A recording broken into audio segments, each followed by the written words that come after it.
Hi, friends. Dr. Nancy Trimbley here, putting the power and knowledge of your health back in your hands. Before I go on with the headline, 95% effective, I want you to make sure you're a subscriber. So click subscribe below, click that notification bell so you know when I upload a new video.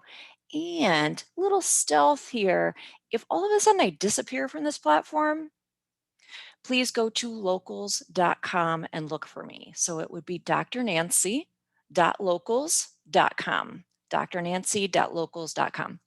I'll be uploading all of my current and new videos there now, so you can go see me right there right now. So anyway, let's get back to our topic, 95% effective. I know many of my acquaintances and family, when they saw that, they're like, no problem, 95% effective. We are saved as a people. Humanity is saved. We don't have to wear our masks anymore. We are so desperate to hug our grandkids and see our friends and have block parties. We're going to do anything. And they just gave us the green light with 95% effective. Let me break that down for you. The most important point about this is that these are not published research studies. These were press releases. Maybe that's not the most important point. The most important point was they only followed people for 28 days.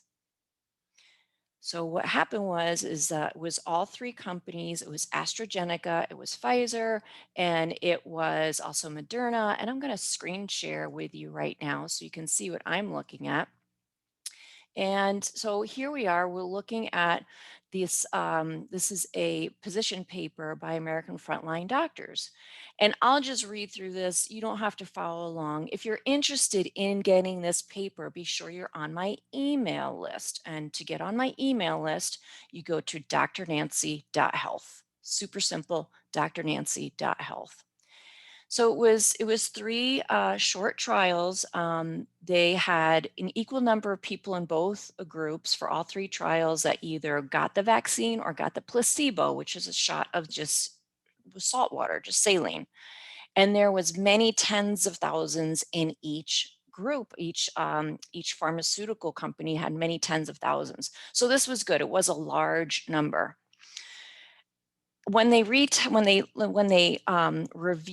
all got 2 doses, and when they followed them through the next 4 weeks, they found that in each of those large groups, less than 200 got COVID. So that really shrinks what's called our sample size. Our sample size is the number of people that we're actually studying, because 28 days is an extremely short amount of time. And it was true that of those less than 200 people in each one of those groups that did contract COVID, the 95% of them that contracted COVID were in the unvaccinated group, the people that just got a saltwater shot. What this does not tell us, however, it does not tell us what may happen if somebody gets COVID for the second time, if they get exposed to COVID the second time, because you have to assume if only 5% of the people, and this is a very, very small sample size, remember, you have to assume that 5% of the people got a case of COVID. We have to assume that a larger portion of them got exposed to COVID. And this is one of the concerns, is with what's called pathogenic priming, which is what happened in the previous research with this type of reformat. And remember, if you've seen my other videos, I don't like to call this a vaccine because it's not a vaccine in the traditional sense.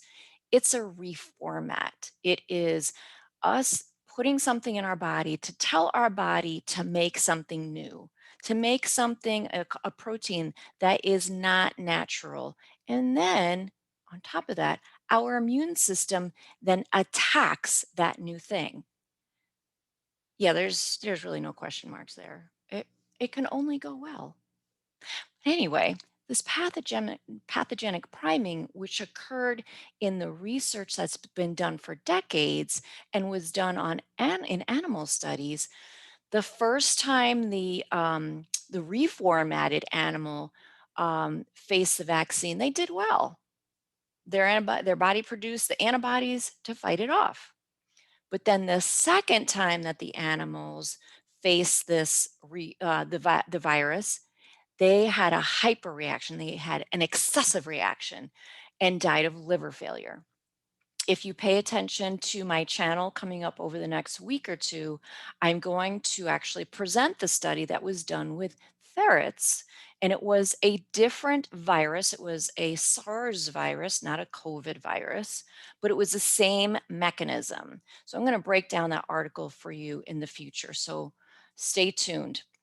So here we are with these trials, and this is the big question mark. This is why American Frontline Doctors is very concerned because we only watch these groups of people for 28 days, not long enough. And as you've heard in my other videos, we need to give this 2 to 5 years because it may take some time for poor outcomes, for long-term side effects to show up. So that's all for now.